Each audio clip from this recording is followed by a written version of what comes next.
Aujourd'hui, dans la majorité des espaces sociaux, privés ou publics, les pratiques ne vont pas encore suffisamment dans le sens d'une diversité apaisée et d'une pleine inclusion. Et ce, malgré les multiples promesses faites à ce sujet, aussi bien par les décideurs publics ou par les entreprises. Pourtant, les progrès de ces dernières années dans la société, dans les foyers, dans les entreprises ou dans les écoles sont réels, sont palpables.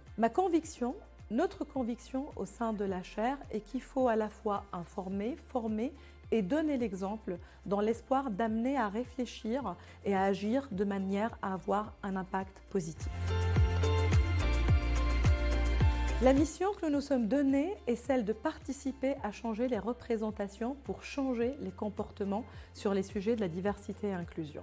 Alors, de quoi parle-t-on exactement? Lorsqu'on parle de diversité, il s'agit de l'hétérogénéité des caractéristiques individuelles des membres d'un groupe social, que ce soit une équipe, une organisation, un club ou encore une classe. En revanche, lorsqu'on parle d'inclusion, il s'agit d'un ressenti, d'un sentiment individuel. C'est une expérience subjective ancrée dans deux besoins fondamentaux, le sentiment d'appartenance et la valorisation de la singularité. Toutes nos actions sont donc orientées sur l'analyse et la pédagogie autour d'une double réussite, avoir un sentiment d'inclusion élevé dans un groupe très divers.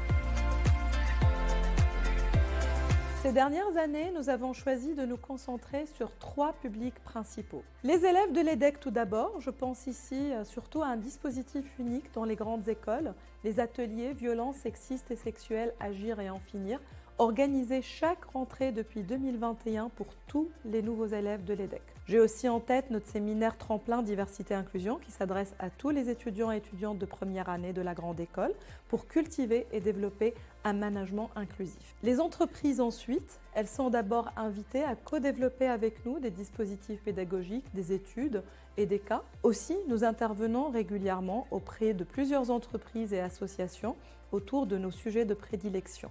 Nous multiplions également les occasions d'aller à la rencontre des professionnels et des organisations lors des conférences et des sommets où nous partageons nos études et notre expertise. Et enfin, nous nous adressons au grand public via des publications, par exemple sur le congé de paternité, sur l'impact du mentorat pour les femmes issues de la diversité, sur les représentations des femmes dans l'art et dans les musées. Je pense aussi à notre test remarqué sur la parité dans les jeux vidéo. En plus de renforcer nos actions existantes, nous nous donnons trois pistes principales. Diffuser largement notre dispositif VSS Agir et en finir, que ce soit dans l'enseignement supérieur et aussi auprès des entreprises. Développer et promouvoir un indice diversité-inclusion basé sur les connaissances académiques les plus récentes. Enfin, proposer un outil pédagogique unique et efficace pour former les professionnels et les managers au leadership inclusif afin de faciliter le progrès de la diversité et de l'inclusion à tous les niveaux.